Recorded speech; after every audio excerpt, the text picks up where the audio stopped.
In here by thanking our fans for their support of DJ in his pursuit of mental health, overall health.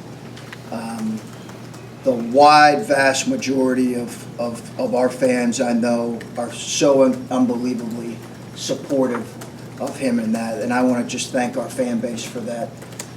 For the rare few that tweeted at me, this is somehow a reflection on our program, reflection on me personally. Guilty. So be it. You can take your antiquated thinking somewhere else. There is nothing more important in our program than our players' physical, mental health, and overall growth. Nothing. And that will always be the case. There's not a game. There's nothing. And if it's somehow a reflection, I think we all know that's wrong. I really appreciate the overall kind of overwhelming support for a young man in his pursuit of this. And I know he does too. Our staff here, our medical staff, this university is comprehensive in its care of our players, physical and mental. Comprehensive. I've never seen anything like it. I think we're on the cutting edge in a lot of ways in terms of our staffing, our willingness to deal with our players' issues. And it's a day and age where we see this more and more, particularly in this age group and particularly with student athletes. As far as the game today, got great respect for the team we played, how hard they play, how well they're coached. And it was a great win for our guys. Players win games. I thought we had great leadership, in particularly between Caleb and CJ Walker on both ends. Great win for our group. Questions? What did it take for your team to mentally handle what it goes through when DJ leaves on Thursday and you got to play a game here on Saturday? What did it take for your team to mentally handle those challenges in the last 48 hours and find a way to win? You know, I think, Adam, if it was more sudden in the sense of, it was sudden, but I think if players are, it's a pretty intimate, team's a pretty intimate setting, right? So in most cases, what guys are going through. And DJ's been very vulnerable with his teammates and sharing his concerns for a while now, or sharing the things he's working through for a while now.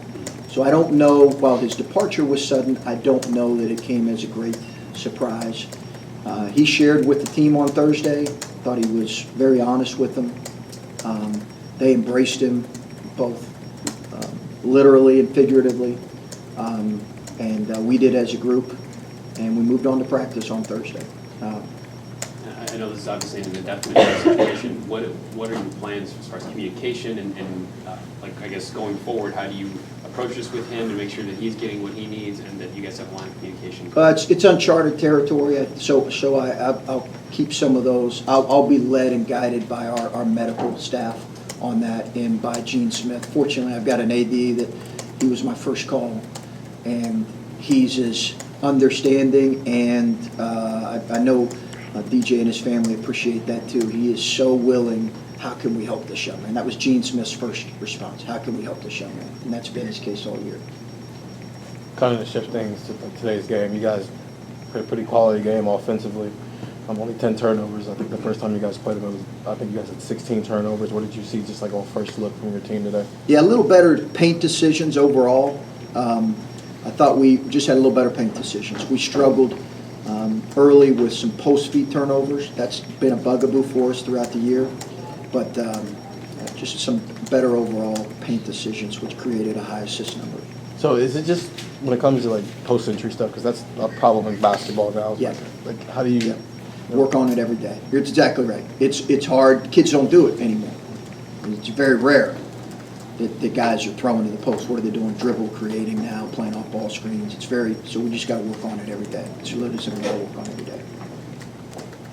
Your opening statement noted that it's been overwhelmingly supportive, yet I would assume you wouldn't have addressed the other side of that if it wasn't more significant than one or two random knuckleheads?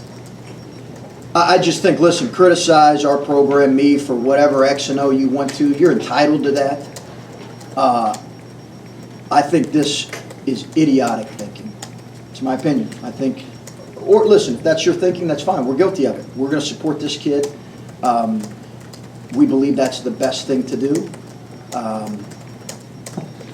Makes me angry. DJ alluded in his statement that it's been something he's battled going back through high school. What I'm getting at is people would be surprised to hear that a elite athlete, you have an opportunity to speak to the commonality of this among high achievers. Yeah. It might be a message you want to. Oh, I think it's. I mean, he's a freshman, he's playing. Like, if Right. this were a kid at the end of the bench that wasn't playing, I think people would be like, yeah. Sure, and I think the fact that he had played so well in recent stretches perhaps made people wonder, why now? Listen, he's a 19-year-old young man going through all the things that come with being a highly recruited young man and expectations, and also the normal struggles that you and I have who are not in our players' position. The day-to-day struggles that we go through are real, all right? These things are real. And listen, I've seen it. I think what has helped me in some ways, maybe in terms of being more compassionate, is, and I don't want to get into specifics here, but I've seen it firsthand with a close friend and someone I work with. I've seen it. It's real, and I think it's helped inform some of my decisions when it comes to our players. I'll ask you about basketball again. Justin last year when you put him in had that game against Iowa, and I think when that happened, everyone just got excited about it and said, all right, here we go, this is going to happen all the time. Obviously, Yeah. It wasn't realistic. Right. What you've gotten from him the last two games seems like it is more repeatable. Yeah. He's doing more things. Off the ball, obviously, Yeah. he's shooting it well. Just what have you seen from him the last two games? And do you agree with that assessment that he is maybe starting to look like the guy who can give you a good 14, 15 minutes off the bench like he has? I do. He's in the last 4 weeks, Bill, healthy. He really is getting healthier. And that's been so key. He's not felt healthy really through December. We saw it in practice. He's added weight. He's getting healthier. He's playing. He's practicing better. He's been on the scout team the last 3 weeks and been able to come in and still play 15 minutes a game and understand how we're doing things. I do think that there can be the biggest thing for him is, I've said this, is attention to detail defensively, which he struggled with it as a freshman. He's not going to go out there and be a better athlete than most of the people he plays against position-wise. So he's going to have great attention to detail. He's going to have to really compete and fight. He's done that, and he's a terrific shooter. I mean, he really is. And I think his cutting has helped us too. And we've talked with you a lot about finding ways to get the ball inside the defense without just throwing it to Caleb. Yeah. It seems like the last maybe 3 or 4 games, you have had a lot of guys more intentional about that, better about that, whatever the results of it might be. You're getting the ball there with more guys. It seems like, I don't know if you agree with that or not, or it just... I think we are. We're trying to be more intentional about it because I think we've got a good enough shooting team that I think Dwayne still took some quick ones, some bad ones without probing the paint today. I thought Luther took 1 or 2, but for the most part, I thought we did a good job of being more intentional about that, not just through Caleb. So when you're preparing for a game and maybe you thought you'd have DJ at the beginning of the week, what was it like preparing for this game, having 6 days of prep, and then maybe you have to change some of your approach there midweek? Yeah, we just had to change, make a shift on Thursday with some of our lineups and what our rotation was going to look like. And I mean, you had to scramble a little bit, but it wasn't too dramatic. And when you have a guy like CJ, where him and DJ had obviously been your primary point guards, and now you just have CJ for the foreseeable future, what does that do for a guy like CJ, knowing that he's the guy, and he's not necessarily splitting time with someone? Does that change something in the mindset of a point guard? Maybe you'd have to ask him. Maybe it relaxes him in some ways. Those guys really played well together. Mm-hmm. They really did play well together. But maybe it, he would have had to really do something dramatic for me to take him out for a while tonight. Yeah, I'm going to probe a little bit more on CJ. 35 minutes, maybe the most he's played in his entire college career. Just, I don't know, your thought of a guy who saw a challenge, was put in a spot, and took full advantage of it, looks like. He's a great kid. I mean, he just is a great kid. I think that speaks to who, you know, character, team character, collective character, maturity is so important. And I think in league play in January, February, and March, he's got it. You know, he's got it. He's got to continue to make improvements, but I think he's got that stuff that you need. And Caleb, he accepted a challenge here, too. Yeah. Again, second time he's gone against their three big guys and outplayed, you know, all three of them, it seems like. Just, I think he had an offensive rebound in the second half and wasn't sure what to do with it. I think I may have heard you on the sideline yelled at him to put it back up or something or the other. And I probably said go to work. yeah, and he put it back up and made it, and maybe even drawn a foul in that play. But just what he did today kind of put the team on his back there in the paint. He's just got to keep working. He's got to keep working. I thought Caleb was terrific today. I thought he was terrific on both ends. He had the one foolish foul in the second half, but I thought Caleb was terrific on both ends, and it's his work. He's got to continue to stay in great shape. I thought he created some real opportunities for other guys. I thought he protected the rim pretty well. He's a competitive kid, so you can sit down and challenge him and show him what happened in game one. I thought he really played well against Otura the second game. I thought he made him make some incredibly tough shots. We just didn't finish.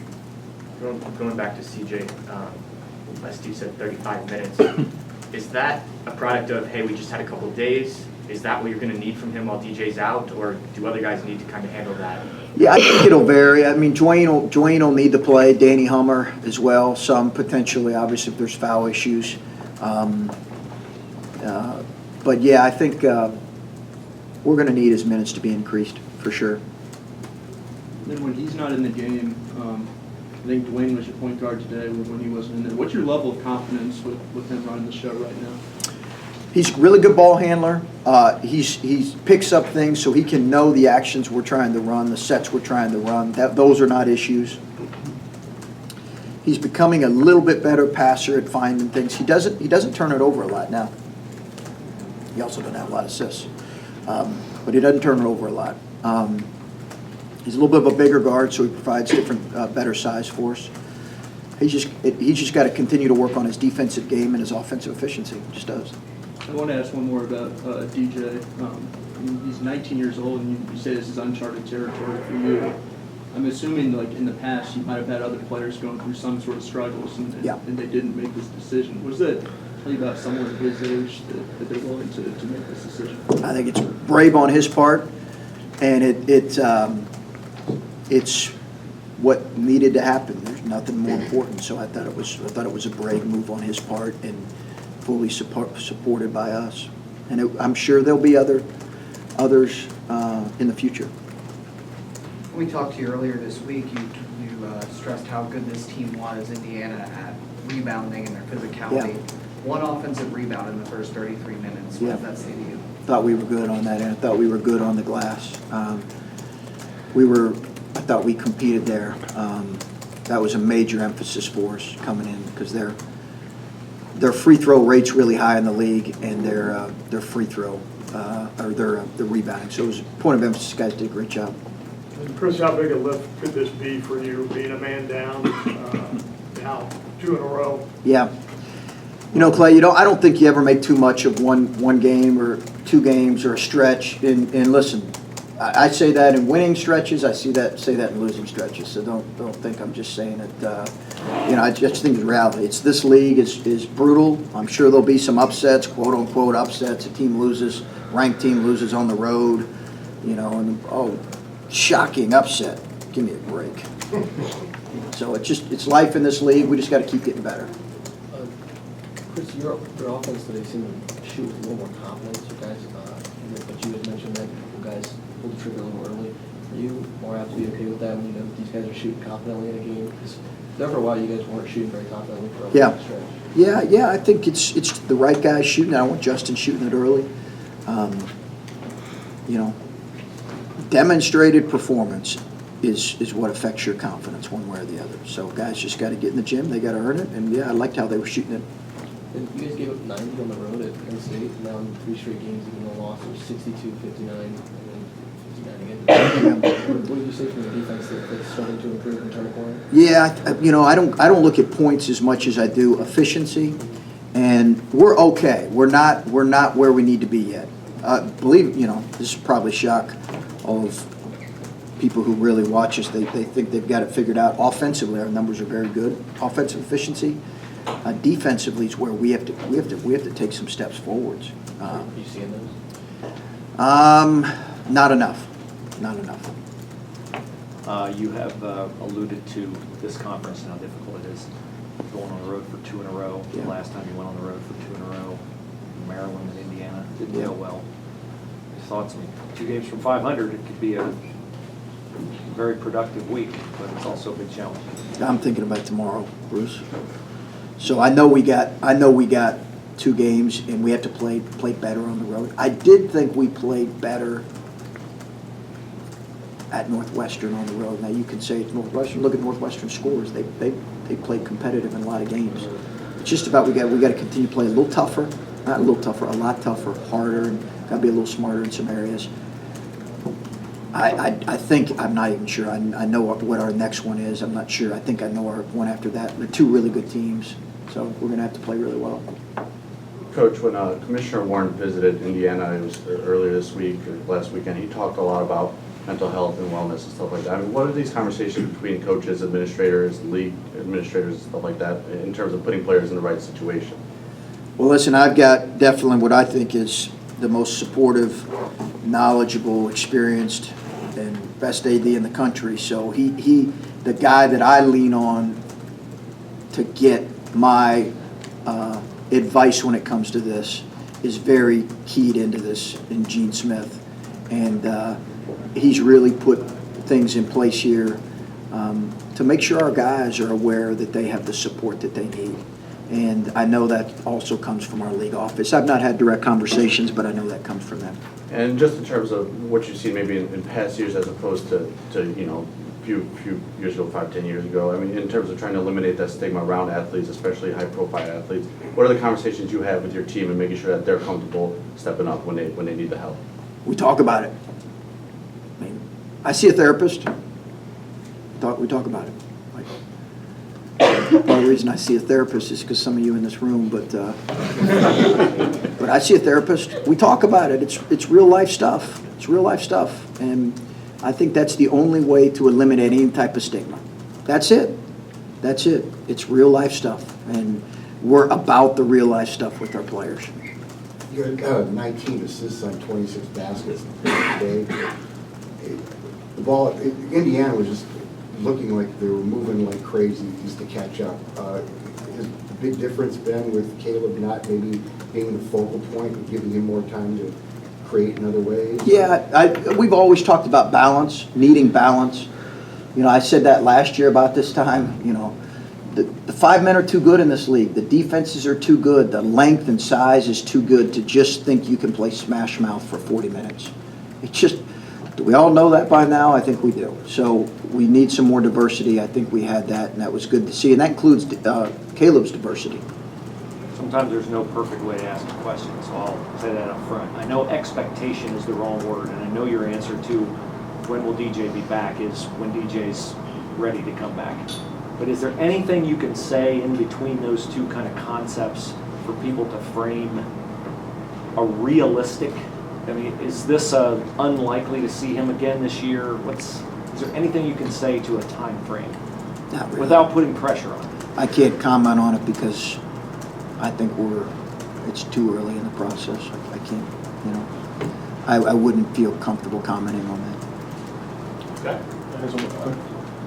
What you said in your opening and some of the other things you said today, this just feels like to me like maybe the most emphatic and sort of out there you've been kind of protecting your guys, I guess, or protecting your program. And it's not to say that you haven't always felt that way, because I think it's clear that you do. I'm just wondering, maybe, I guess it's obvious why you feel that way now, but in the world we live in, people tend to take one thing and run with it and have a million different other theories, and I'm sure there are assumptions out there that you have a fractured program or something like that. Would you just feel the need to come out and set the record straight on that? Is that what part of it is? I think it's that as much as just to, one, thank our fans that have been genuinely, and those that support us have been genuinely understanding.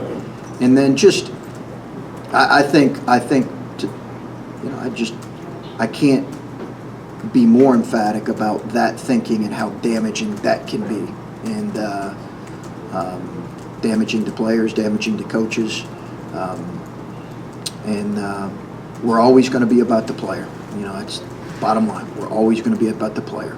So that's our responsibility. All right, thanks, guys.